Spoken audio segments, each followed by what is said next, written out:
After 3 years of indifference, she accepted the divorce. He, crazy in love, would come to beg her to stay, but not yet. The sentence landed in the room like a verdict nobody had expected to reach, and for a breath, the world inside that bright, anonymous suite paused to listen.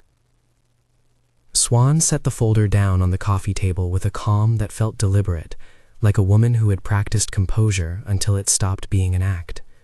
The cover was black leather. The paper inside was official and neutral and final. Her hands, pale under the hotel room light, did not tremble. They only tapped the edge of the folder once, twice, and insistence on rhythm rather than on emotion. "Sign when you have time," she said. No flourish, no apology. Her voice was even, a flatness learned through years of making practical decisions while pretending everything was ordinary. Around her, the room smelled faintly of hotel coffee and the expensive cologne Kinley favored, an odor that used to mean presence and now meant the absence of it. Kin looked at the folder as if it were some new kind of language he hadn't been taught. For 3 years, he'd spoken other languages, contracts, investments, conversations with men who could close deals with a handshake. Intimacy, whatever quiet grammar it required, had never been part of what he hired himself to be. Since that first arranged meeting, his affection had been pragmatic, an heirloom interest tinged with admiration for her competence. He had never expected his life to rearrange itself around a person whose heartbeat he barely noticed in the daily noises of his world. "Xuan," he said, and the sound of his name in his mouth was a test. He was practiced in public appearances, in smiling for the cameras at charity galas and answering the same 3 questions with practiced charm. Here, his charm had no place. He shuffled his weight from one shoe to the other, a small and unheroic movement. "We can talk about this. There's no reason for rash. There's nothing rash about deciding you will not live someone's life for another's convenience," Xuan cut in. She had learned to be precise in language because people never listen to feelings the way they listen to facts. "Kin, I've arranged a lawyer. I gave notice at work. I've given myself time to plan, and I've kept my life together while waiting for you to—" She stopped. The rest of it tasted like accusation, and she had learned early that accusations are rarely the currency that buys hope. Silence filled the gaps like a third guest. Through the window, the city moved, indifferent. Below, the press vans hummed. This particular suite, rented in neutral gray to avoid family matter rumors, felt like a stage stripped of props. "If you want to fight it in public," Kin said, "we can—" "This isn't a fight to win, Kin." Xuan spoke gently now, the kind of softness that sharpened rather than softened. "This is a life I have to reclaim." "For 3 years you have been a place I returned to only on formality. You kept accounts, arranged dinners, put a smiling photo in the paper. You did not keep me." Kin watched her as if trying to find the moment he had missed. He saw the small, almost imperceptible scar at her hairline where she'd once bitten her lip until she'd broken skin. An old memory of an argument with a supervisor, a scar from discipline that spared nowhere. He saw the way her fingers kept time on the folder like someone measuring the present against a ledger. Kin registered it all with the cold, analyzing attention of a man used to parsing markets. For the first time, numbers didn't help. He reached for the folder as if to take it away, but his fingers hovered. "You're not thinking clearly," he said, because saying it would change neither her mind nor the shape of the past 3 years. She smiled, but not in humor. "I think very clearly. That's the problem." The small smile carried its own kind of sorrow. "I thought there would be a life we could live together, but a marriage that is only paperwork is still just paperwork." Outside, the world laid its nets. A junior reporter at Sman's magazine had already texted a friend at an online outlet. Rumors about the Lee Chu marriage, any confirmation? Another editor, eager for a scoop and resentful of Xuan's steady mise in a male-dominated newsroom, forwarded an old interview that had once spotlighted Kin's restraint as charm. Within an hour, the rumor mill would begin to turn. Within a day, alliances would be whispered about at family tables and in boardrooms. Xuan knew all that. She had prepared for it, like a commander studying a map. To her, the folder on the table was a strategic move, finality to prevent indefinite delay. "Why now?" Kin asked. It was a late question and a soft one. For a moment, his voice dropped to gravel, the voice he used when media concessions were inadequate, the voice that revealed, not cover. "Why give up on us now?" Xuan looked at him as if cataloging a file he never opened. Because 3 years of indifference teach you how little you matter to someone who could matter most. Because my mother counted the cost of this alliance and thought she had bought it. Because I am tired of being an asset. Because there is a limit to endurance, and I reach it. There was truth there that Qin could not dispute, because it fit a ledger he'd only partially balanced. Social alliances made, introductions at galas, a marriage that tightened family ties. But those ledgers had never required him to log small daily acts of care, bringing home soup when she had worked late, choosing a movie when she was tired, noticing the new color she had dyed her hair to hide its silvering at the temple. He had never learned those sums. He left the suite with the folder in his hands as if he might change his mind between the elevator and the street. He did not. He paced his office in the steel tower that bore his name and warmed his hands on a cup of coffee that had gone cold. Outside the window, the skyline made a brittle promise of industry and prosperity. Inside, a man tried to reconcile a life built on transactions with the unexpected cost of human error. A soft prompt, almost automatic in the rhythm of internet storytelling, would appear now. If you want more scenes like these, intense, intimate, subscribe and follow. Keep watching. But the story demanded space for its own gravity before invitations, so the suggestion arrived quietly, an editorial aside on the edge of emotion. If the moment has gripped you, stay with it. From the first block to the second, the world of consequences widened. Xuan's announcement was not an isolated moment. It was a stone cast into a pond the size of a city, and the rings reached the far edge. Her mother, Mrs. Chu, received the news in the precise, practical way she had learned in a life that measured relationships in dowries and connections. She had not raised Xuan to be fragile. She had raised her to be marketable. "You can't leave," Mrs. Chu said into the phone, her voice threaded with a practiced calm that masked panic. "Do you realize what this does? To our name? To the partnerships we are building with the Lees? You must think of the family." Xuan, who had no childhood illusions left to shatter, listened. She had known Mrs. Chu's arithmetic for years. Status plus alliance equals security. "I've thought of it," she said simply. "I thought of it for 3 years." Pressers began to circle. The youngest editor of Xuan's magazine, eager and talented and too easily convinced that scandal equals clicks, suggested an exposé. We could run her side, her strength, the woman who left a billionaire. His hands were steady. His conscience was negotiable. He imagined the headline, the journalist who had the courage to leave a tycoon. He imagined the subscriptions. Xuan refused. She would not turn her personal ending into someone else's sales pitch. She was careful in the way a surgeon is careful. Yet leaks happen because people make choices in the small hours, and the small hours belong to other people. Someone in her office, resentful of being passed over for promotion, found an old message in a shared drive and forwarded it to a rival outlet with a note. Maybe this explains why she's leaving. The note was merciless. It suggested impropriety, hinted at secret meetings, skewed the truth like a lens under heat. Within hours, speculation metastasized into articles, columns, and the kind of sleazy entertainment that makes strangers feel they own your sorrow. Mooking arrived like a rumor wrapped in silk. She had been away for years, an intermittent figure in Qin's orbit, charismatic and camera-ready, with a smile that had once been written into gossip columns as a problem. Mooking returned with the perfect PR machine and just enough charm to unsettle the quietest rooms. To some observers, she was a rival. To others, a catalyst. For Qin, Muking's presence was a mirror, reflecting a life he had not chosen to notice, one with laughter in the mornings, with reckless warmth. For Xuan, Muking was both threat and irrelevant. It was not another woman who had driven her to leave. It was the emptiness in Qin's presence that had pushed her out. There were scenes that revealed family bargaining like an economy in negotiation. Aunt Chen, more subtle than the mother and colder in the leverage, called with proposals disguised as offers of care. "We can arrange a settlement that keeps the businesses intact," she said. Her voice was silk over steel. "Qin will benefit. You will be looked after." Her words were wrapped with pictures of mutual loss if the alliance crumbled. She slipped into the language of trade because it was what she knew.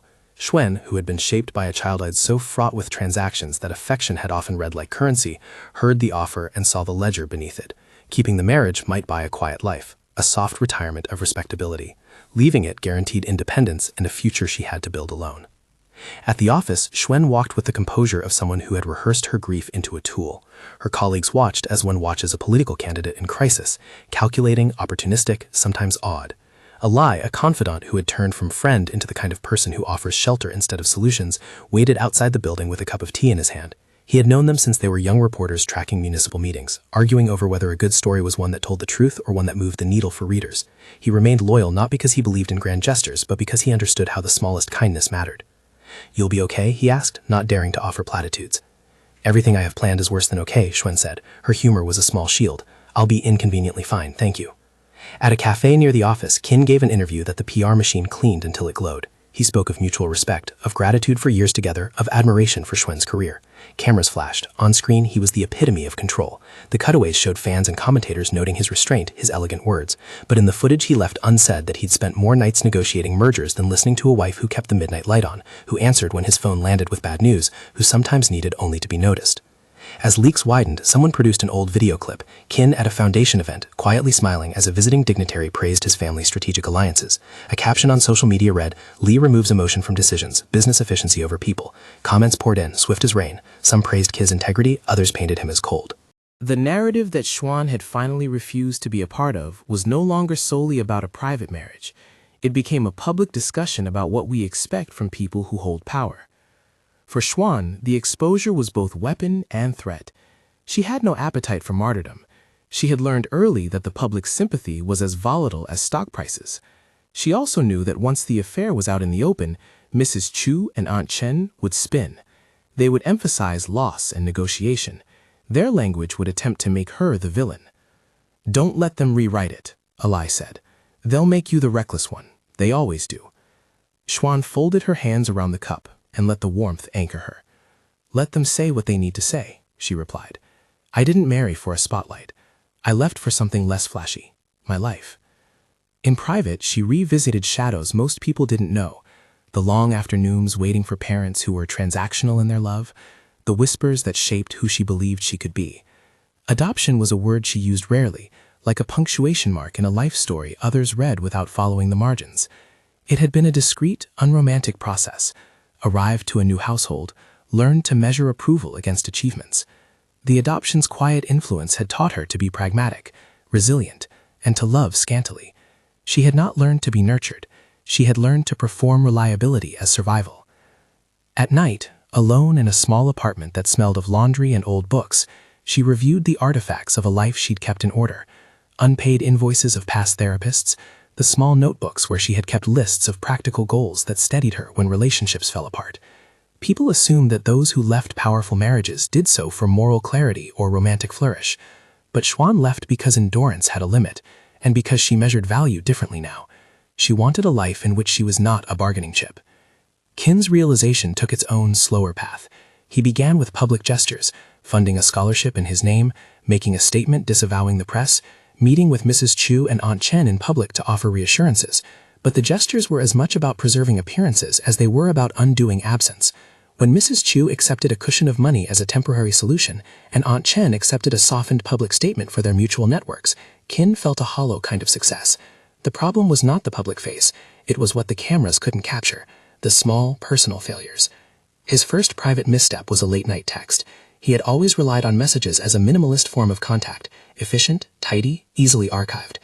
"We can fix this," he wrote to Xuan at 2:14 a.m. The message read like a memo, urgent, unsubtle. Xuan's reply at 2:47 a.m. was not the raw anger he perhaps imagined. It held a boundary. "Fixing requires listening. I don't think you know how." Qin's reaction to the message surprised him. He almost deleted it and walked away, but instead he sat with it until dawn. He thought of the long silence between them, how dinners had become events where both spoke to the walls. He thought of the morning she didn't wake for his business trip to Seoul, and he did not notice. He paged back for the evenings where he had not asked about the small things that make a life, the things that you cannot bill. Familiarity had calcified into neglect. Muking, meanwhile, moved through the city like a subject of gossip who knew to be visible in the right light.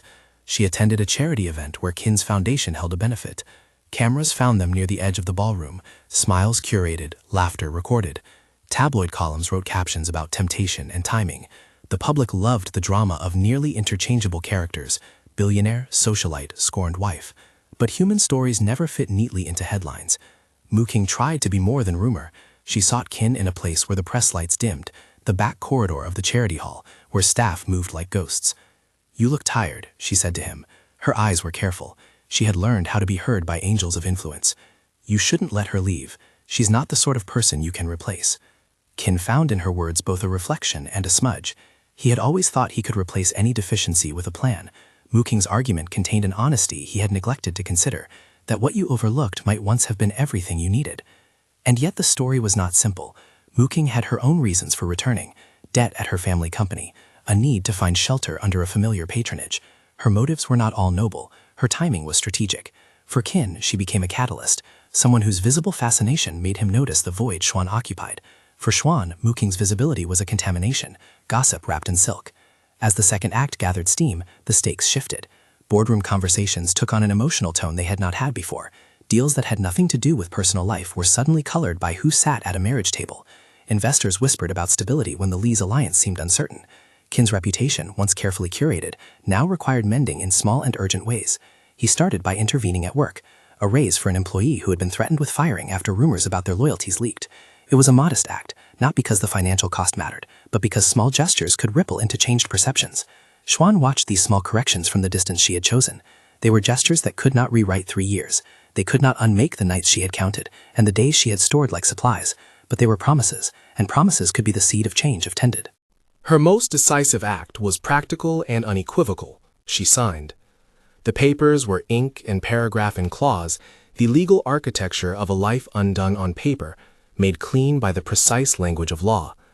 She signed in a corridor outside a sterile office, the sound of the pen complete as a seal. The clerk stepped back politely as if witnessing a quiet ritual, not the kind of spectacle tabloids might want, but the kind of private finality that matters most to the person who must live with it. After she signed, she felt the weird lightness of someone stepping off a cliff and finding themselves on firm ground. It did not feel triumphant. It felt like the end of an instrument played until the note finally fell.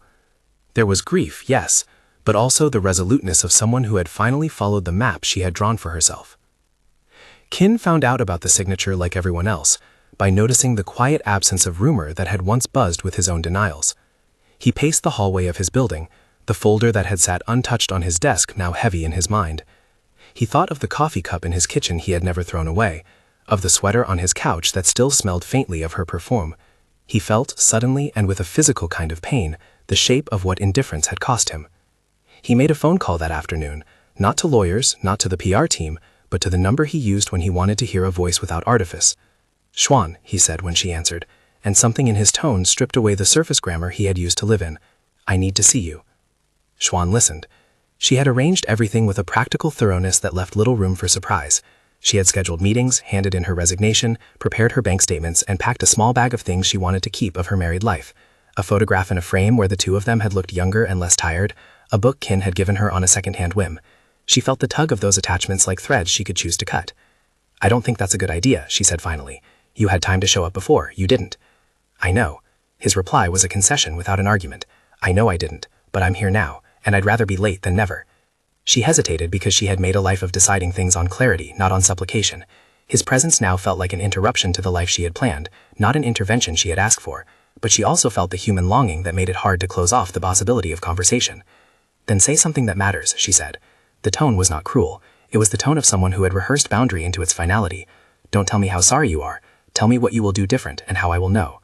It was a good test. It was a test he had been spared by convenience for years. He swallowed, and in that swallow was the sound of a man trying to rearrange his habits. "I'll stop treating us like a transaction," he said. The words were small, but they contained an attempt at translation. "I'll make time. I'll go to the meetings you want me to go to. I'll listen first. I'll share decisions before they become orders. He stopped. Promises were cheap. His list already sounded like a plan he could outsource to a secretary. Xuan did not want to be a list on his calendar. She wanted someone who could hold a private life without reducing it to an item on an agenda. "Then prove it," she said. "Not with words, Qin. With small things, for a month. No grand gestures, no statements to the press. Just be present." He wished for an instant that he could sign on a dotted line that would confirm change. He could not. He agreed to the terms because he saw, at last, that what he'd been missing had weight. The agreement was fragile, an experiment more than a contract. This is where, in many versions of the story, men storm the city with gestures, and women swoon and all ties mend in neat reels. Real lives are less tidy. Kin's attempts would come in faltering gifts, flowers left at her office without a note, a check and a foundation account signed for a program she'd mentioned once in passing, pragmatic pleasures given like test deposits to a distant bank account. He learned to ask not what the cameras would approve, but what Xuan might need, a public denouncement of a damaging leak, a private call to an editor who had threatened her job. His gestures began to change from grandstanding to repair. But repair is not redemption. 3 years of indifference are a heavy debt, and while Kin now felt the weight of what he'd owed, Xuan had learned the language of holding herself above bargains. She had built, quietly, a life made of small habits that did not require approval. On the day she signed the final papers, she walked out into a morning washed in ordinary light. The city moved around her with its relentless indifference. For a second, she imagined the future like a map with its edges blank and exciting. Streets she would walk alone, meals she might cook, friendships she would choose without calculation. Behind her, far inside a building he'd spent his life making authoritative, Kin watched a stock ticker scroll and felt it mean nothing. He found himself unmoored, not because the world had changed, but because he had. That change would make him dangerous in its persistence, not in coercion, but in the insistence that a man who had never been present become someone who could be counted on. The papers were signed, the ring was off the table.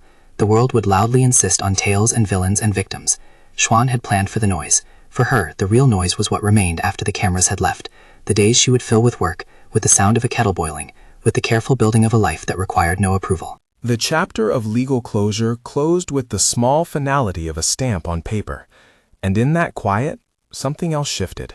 Kin's realization, not theatrical, but real, that love is a verb requiring continual practice. It would be an arduous homework, the kind that comes after public statements and before private trust. Yet at the threshold of that work, neither of them could know how it would end. They left the corridor into different kinds of weather, one walking into wind, the other into rain. Each step was deliberate. Each carried the residue of 3 years, indifference on one side, and on the other, the late bloom of a man learning what it means to have loved someone all along and not have known how to keep them. They walked out of the corridor into separate weather, she into the thin, late-morning wind that made the city feel honest, he into the rain that blurred lights and softened edges. The day kept moving as if nothing had changed, as if paper could erase what people had learned to take for granted. For Xuan, it was a relief and a vigilance at once. Relief that a legal last line had been drawn. Vigilance because closure never meant the public quieted, nor that the hands who had profited from alliances would simply fold. She spent the next weeks like someone learning to walk in a language she hadn't used for years, the language of domestic choice. Her apartment, small, with a kettle and a chipped saucer, felt different under her ownership.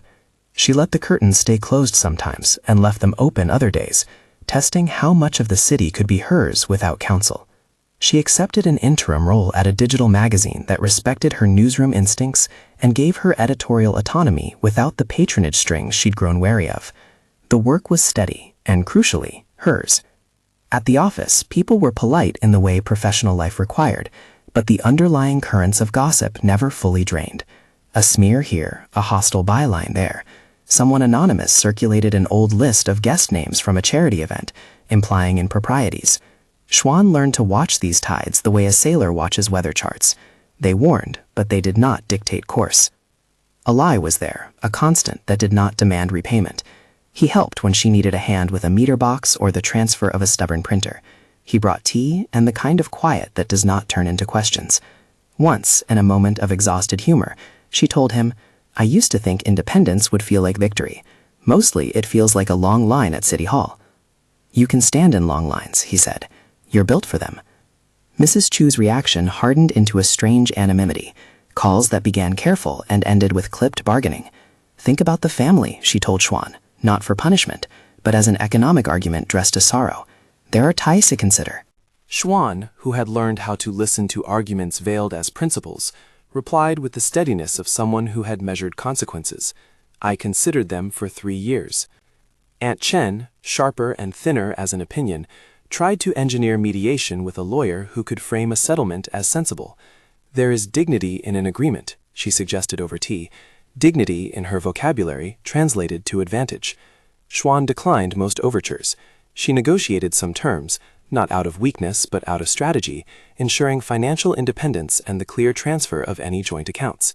Her lawyer drew lines with a patient clarity that comforted her more than the warmest words from family members ever did. Qin's efforts to change were incremental and oddly domestic at first. He had always been better at appointing assistants than at removing himself from their transaction. Now he began removing himself from schedules. He canceled weeknight dinners with investors that were not necessary. He reserved Sunday mornings for a commute that no investor could reschedule. He learned how to be late in a good way, to meander into a life that required waiting for him. But no single drama rewired years of habit. Transformation showed in the small, repeated acts. He apologized to a junior editor whose job had been threatened by an angry family member. Private call, no camera. He called in a favor and asked a trusted partner at the foundation to fast-track a mentorship program Xuan had once mentioned in passing. The program supported women in investigative journalism, and Qin quietly funded it without press photos. He sent messages that were fewer and longer, traded efficiency for thoughtfulness. Monking's silhouette continued to complicate the public narrative. She had returned with a business plan and a schedule of charity appearances, the kind of attention that feeds tabloids. She was polite to Xuan in public, enough to be photographed standing graciously in a crowded room, but the tabloids loved a tidy story and stitched implications into blurbs that required no proof. At a benefit dinner, an opportunistic journalist tried to bait Xuan into a confrontation on stage. Xuan declined with the same economy she used for crossword puzzles, precise, unsentimental. Qin watched from the side of the room with a different kind of tension now, less a shielded man of privilege and more a person learning to be quieter about the parts of his life that mattered. After the dinner, he walked a few blocks with Xuan in the autumn air, and without ceremony handed her a small wrapped package, a notebook. For lists, he said, for things you don't want me to forget. She looked at him. Useful, she told him, not sentimental. That's the point, he said. I want useful to finally be enough. His insistence on concrete change extended to his family. He refused to allow Aunt Chen to broker terms that would attach Xuan to any continuing role in the family enterprises. He called his mother and said what had never been said before. No more deals that involve her. If the relationship ends, let it end. We do not use people as currency. Mrs. Chu did not like the bluntness of the conversation, but Qin's stance had teeth now because he was willing to follow it. The money he offered privately to some of the family's obligations was disentangled from expectations that Xuan owe them anything. It was a slow, disorienting thing for the family to accept, Qin refusing to be their instrument. For all his work, Qin's change was not neat. He frustrated Xuan with half-understood gestures, an expensive chair left in her office without a note that felt like an assumption of intimacy. She returned it. The foundation program that carried her name had an advisory meeting that she attended once. She requested no board seat. She did not want favors framed as forgiveness. Months had a way of sharpening habits. Xuan learned what it meant to schedule a life for herself. She booked a short, solitary trip to the coast, with a small whisper of a plan to leave the city for a week. She sat on a balcony and watched fishermen untangle nets, and the rhythm steadied her in a way interventions never had. She found a therapist who understood the peculiar economy of transactional love and the quiet ways it taught people to size themselves down. Therapy did not make the pain disappear, it taught her how to carry it differently. Qin observed the coast trip by the thin clues she left, an uploaded photo, a caption left to run like a tide, small footprints she could not follow without being intrusive. He learned to trust distance, to practice missing someone without the counterfeit of control. He began his own therapy, but not in the headline-making way. He met a clinician privately. He learned to listen to questions that reframed his life not as a ledger of efficiency, but as a history of choices. At first, the sessions were awkward. He kept asking how to be good at intimacy, as if it were another business metric, but gradually they made a place for doubt and a language for vulnerability.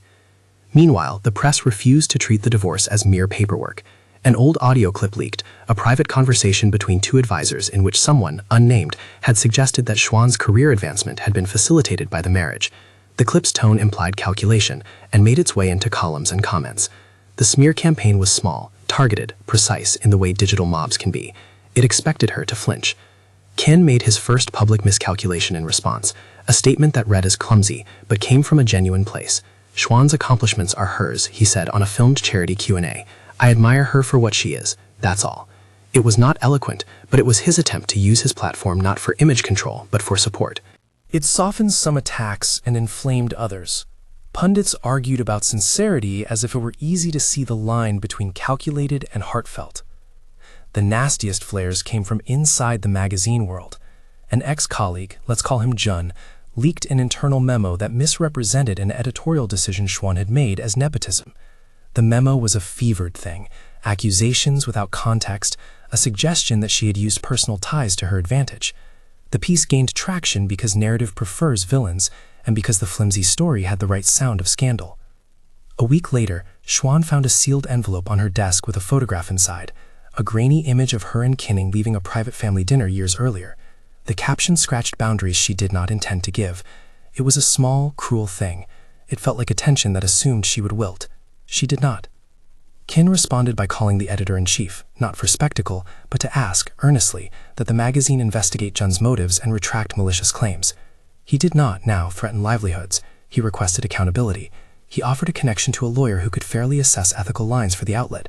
The editor was surprised. The man used to the glare of headlines was offering quiet repair rather than gaslight. The magazine retracted the most accusatory lines and issued a correction in a small type that never reads like an adequate fix. For Xuan, corrections never healed everything, but they mattered as a practical step. Muking's presence got noisier in an unexpected way. Her company, strapped with debt, sought a strategic investor. Publicly, she introduced a plan bearing the surname Li as a potential partner. Pundits framed the story as a renewed interest, a romantic arc for the tabloids. Privately, she called Kin. No charm now, only bargaining. Kin declined. The refusal was not theatrical. It was a practical decision he'd had to make more than once. He would not be the lever that could bring someone into his orbit at the cost of another person's peace. When Muking realized she could not win the leverage she expected, she began to shift her tactics. A whisper campaign suggested that Xuan had been the one to initiate the break, that she had used the breakup to curry favor for a new professional platform. The sound of the rumor was small but persistent. Xuan had built a defense not of drama but of clarity. She consolidated finances. She took care of small legal details. She accepted invitations when she wanted to go and declined them when she didn't. She allowed herself, quietly, to laugh with friends. The small freedoms were not theatrical. They were the bones that built a life. Kin's private life changed in the grinding, repetitive ways that actually matter. He began attending therapy consistently. He showed up for conversations he would want shortened with a schedule. He stopped forwarding his decisions without consultation. He sent quick messages asking opinions. At dinner with an investor who had long formed the pattern of being prioritized, Kin apologized for missing a young relative's recital and chose the recital. He experienced painfully and wonderfully the small failures and the small reparations. Months slid into the calendar. A year mark passed from the day the folder had been set on the coffee table. Xuan marked it not with fireworks, but with a clean desk and a closed case file on her shelf. The legal separation was final. The papers bore signatures and official stamps. For the world, the story would be routine gossip. For Xuan, it was the closing of a chapter she had not wanted to write, but had insisted on drafting herself. Kin had not stopped trying, but he had learned to try differently. He became purposeful in ways that made their interactions less about him and more about what she needed. There were nights he sat in her kitchen too long and realized he was in the wrong, and there were mornings he sent a message that simply asked how she had slept. Those messages were not a formula, they were a discipline. The day the finality became absolute, a small, efficient meeting at the civil registry where some clerk signed stamps and stamped forms. A crowd of the kind that expects spectacle did not gather. There was a small room, fluorescent lights humming, a folder closed on a desk. Xuan signed the last sheet and slid it back. The clerk folded the papers with institutional calm and pushed them into an envelope. For Xuan, it felt like a punctuation mark. There was a sorrow at the margin, yes, but also a rightness to it. She left with her bag and the small book Kin had once given her, a notebook with a half-used ribbon that felt like a private relic. As she stepped outside, the registry's glass doors gave to an afternoon that smelled like rain-softened asphalt. Kin was waiting by a row of planters. He had asked the clerk if she would take one last coffee. He had no prepared speech. The months had taught him that rehearsed lines read like theatrics now. Instead, he had emptied himself of old defenses. He asked for one conversation in private. She looked at him as if weighing the economy of surrender. One conversation, she said. That's all. They walked, not into a corridor this time, but down a narrow path that lined the civic square, away from cameras and from anyone with a practiced lens. The city's hum seemed to recede into weather. A child chased a pigeon somewhere far off, and for a second the world was just a place people lived in messy ways. Kin watched her and tried to remember the grammar of intimacy without his old shorthand. Xuan, he began. I don't want to beg. You just asked for a private conversation, she said. The irony in her voice was gentle. I'm listening. He breathed, then spoke as if assembling pieces. I am sorry for the years I did not know how to be present. I am sorry for making you feel like an asset, for the small daily disappearances I let be normal. I don't expect apologies to fix things, and I don't want to buy my way back with statements. I want to ask, simply, if you would ever consider staying. The words landed heavy and honest. He did not demand. He did not plead with fury. He offered hope wrapped in responsibility. I won't go back to what we were. I can't. I have made changes that I will continue to live. Therapy I will keep. Decisions I will not let my family broker. The foundation program to protect journalists. The career protections I put into place. I will not use my influence for image again. I will renounce any attempt to have you as part of a transactional plan. I know that sounds like words, but I will accept whatever steps you ask of me to prove it. He paused, and the pause was the first quiet that promised something other than an old habit. If you stay, it will be on terms you name. If you don't, I will accept it without trying to undo your choice. I would rather lose you honestly than keep you by convenience. Xuan heard the sincerity and the cost. She also heard the echo of 3 years, memories of mornings where she could have been noticed and wasn't, nights when she had rehearsed being alone because he did not know how to be present. Her life had been a ledger of practicalities and tiny sacrifices. This man was asking for re-entry without promising a reprieve from the work they both would need to do. What would you actually give up? She asked, not to trap him, but to hear specifics. I will step away from any board that requires loyalty to my family's interest over your independence, he answered. I will hire an independent trustee for any money that might again be used to tie you to the enterprise. I will attend therapy with you if you want. I will disclose decisions that could affect your career before they take place. I will not speak for you publicly. I will not let my family make proposals about you behind my back. I will move out of the headquarters suite in my house and find a place of my own. We can have a neutral space. I will agree to a written commitment that we, on paper and with witnesses, agree to certain boundaries. The list was careful. It read like a contract and like a promise. He had learned how to translate abstract regret into practical steps, and it mattered in a way simple apologies never had. Yet promises could be made and broken. That was her caution. She needed to see accountability that had friction, not a smoothed PR script. Name them, she said.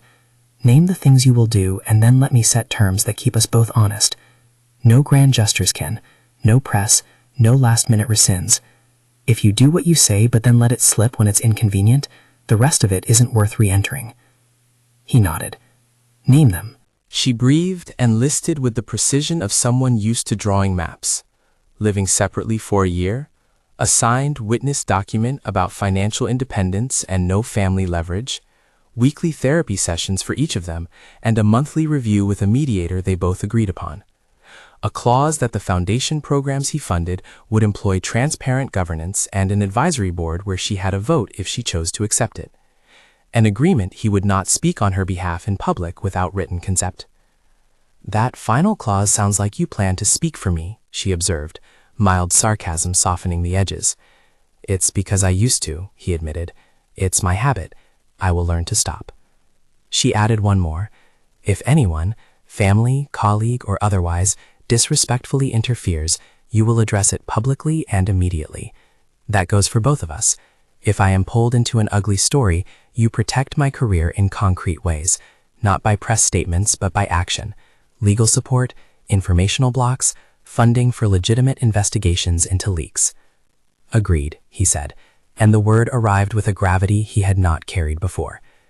They sat on a low wall as the sun moved through clouds, and the city felt like a place where two people were negotiating how to be human again.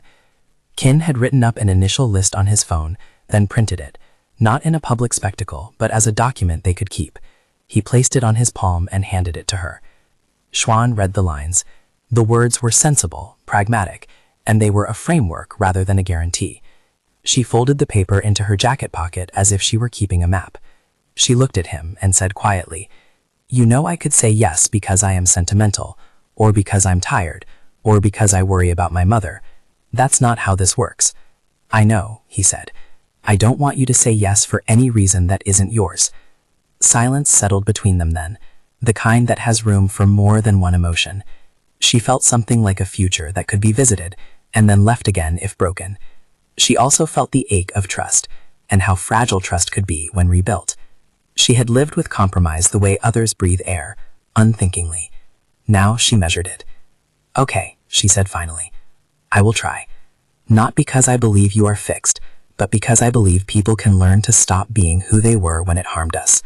We will try with the things I named. 1 year living separately, monthly mediation, full transparency about any family moves that involve me, weekly therapy, nothing public in exchange for us being private and honest." Kin's relief was not theatrical. It folded into his face quietly.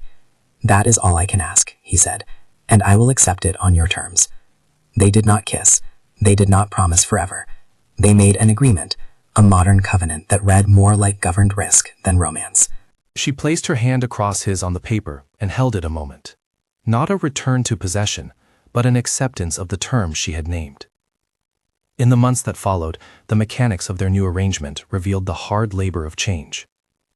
Kin rented a modest apartment 2 blocks from his family's house, a place with hardwood floors and a small balcony where he practiced cooking rice the way one practices patience. He attended sessions with his therapist twice a week and began, haltingly, to bring up things he had buried, the way his upbringing taught him to value control, the ways his silence had been both armor and weapon. He publicly refused a board seat that would have tied him and Xuan together, and he wrote to his relatives asking them not to involve Xuan in future conversations about business alliances. Mrs. Chu bristled at first, and then recognized the logic. Her son's stubbornness now took the form of a new autonomy that did not require her gatekeeping. Xuan kept editing, kept building her column, and watched the world continue to triangulate private life into headlines. When gossips tried to reframe their cautious reunion as a publicity stunt, Ken allowed the mischaracterizations to remain unaddressed. The silence was a protective measure that cost him nothing but bruised vanity.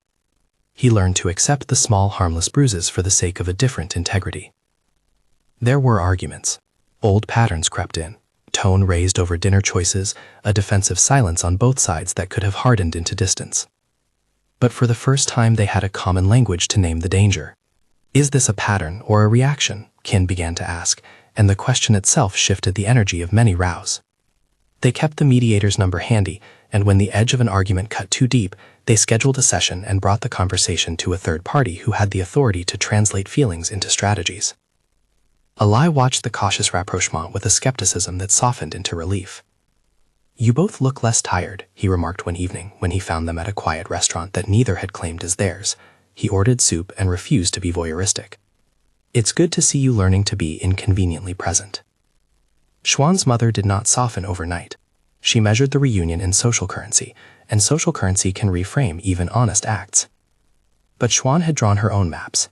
When Mrs. Chu called and requested a meeting about family expectations, Xuan listened and then set a boundary with the casual, practiced authority of someone who had spent years calculating consequence. Her mother acquiesced in a way that suggested resignation rather than understanding. Enough for Xuan. Mu King slowly faded from the public center she had attempted to seize. Her company accepted a small investment from another group. She relocated to a different city where gossip did not find her as easily. Her motives had been practical, and when practicality no longer extended an advantage, her visibility decreased. None of this happened as neat closure. Human lives rarely give that. But the noise that once surrounded Xuan's name diminished to a background hum she could ignore. The foundation program Kin funded matured under an advisory board that included Xuan only after she requested it, and even then she asked for a consultant seat, without voting power initially, a place to observe rather than to manage. She accepted slowly. She wanted influence without indebtedness. The program offered a structure where she could be part of something that helped others without becoming reliant on the patronage that had once soured her life. One winter morning, a year after the folder had first landed on the coffee table and the vows of indifference had crumbled into legal form, Xuan found herself in the small glass conference room of the foundation to which she now lent a voice. Kin, who had once been a man who measured love in schedules, sat across from her. Outside the building, a thin snow dusted the cars. Inside, their conversation was more work than romance: budgeting, oversight, protocols. They moved through the agenda together, and while that may not sound romantic to an outsider, it was to them. A shared task with mutual respect, a map drawn together instead of traded like a currency. After the meeting, they stood in the corridor that led to the kitchen area, 2 people who had made a pact to try and to keep trying. "You've been consistent," she said. "Not perfect, but consistent." He turned and met her eyes. "I'm trying to be," he answered. Then, with the same quiet that had come to replace theatrical apologies, he added, "Thank you for the chance." She permitted a short, small smile. They did not promise unconditional happiness. They promised instead the more important thing, willingness measured in practiced acts. The cameras did not follow them into that corridor. There was no headline to print. For both of them, the mundane moments, sharing a kettle in a tired office, defending an editorial decision, were the slow work of living. The story did not end in a grand reconciliation or a dramatic public scene. It ended, if it could be called an ending, in a careful opening, an arrangement defined by terms and by the slow mutual labor of attending to one another. Xuan kept her apartment, Qin kept his rented place. They met for dinners that were scheduled and unscheduled, and when a tension arose over money or family, they brought it to their mediator rather than letting it calcify. Years later, if a gossip column argued that she had, quote, gone back to him, they would be wrong in the way tabloids always are about complicated things. She had not returned as an asset. She had consented to a fragile experiment grounded in accountability. Their relationship, if one wanted to name it that, was less a restoration of a pre-existing thing than the construction of something new. Two people who had learned to be inconvenient for each other's sake. On one clear evening, the two of them walked a short stretch along the riverwalk. The city lights blinked. Qin stopped and turned to her, not with a speech, but with a small, steady look. "You chose me," he said. She considered the grammar of the line, the tense and the give. "I didn't choose you because I needed you," she corrected softly. "I chose to try this. That is not the same." "It means everything," he said. He did not ask for more. He had learned that asking for more was the language of old entitlement. They walked on. The river moved in the ordinary patience it always had. Down the embankment, lights reflected in the current like little promises that were not guaranteed. Xuan held the strange daily mixture of loss and possibility that had defined the last years, the memories of indifference, the advantage of clarity, the small rewards of work, the presence of a man who had finally begun to learn how to show up. At the end of that walk, she stopped and took out the small notebook Qin had given her months before. She flipped to a page she had saved for that purpose and wrote 2 words, "Try well." Then she handed the book back to him. He read the words, slow and reverent. "I will," he said. The city continued, indifferent in all its ordinary ways, but between the two of them there was at last a pattern that might hold. Not the romance of melodrama, but the durability of repeated choice. For Xuan, that durability was the new thing she had bought with independence and carefully made. For Qin, it was the only form of redemption he had ever learned how to pay. If this story held anything worth watching, it was not the spectacle of a billionaire begging, nor the perverse joy of gossip. It was the quieter, stranger victory, a woman who had waited 3 years for someone to learn how to show up, and a man who finally admitted in action as much as in words that love was less a possession than a daily responsibility. They would fail, perhaps, and fail again. They would also, in their best hours, attempt repair. If you want to see how that repair looks over time, how small acts matter more than loud declarations, and how boundaries can be the architecture of care, there are more chapters to follow. For now, they walked toward a bridge that crossed a river neither of them could command, and that was enough. If this story resonated with you, consider subscribing to catch the next chapter. There is more to explore in how people learn to re-enter each other's lives with honesty and limits.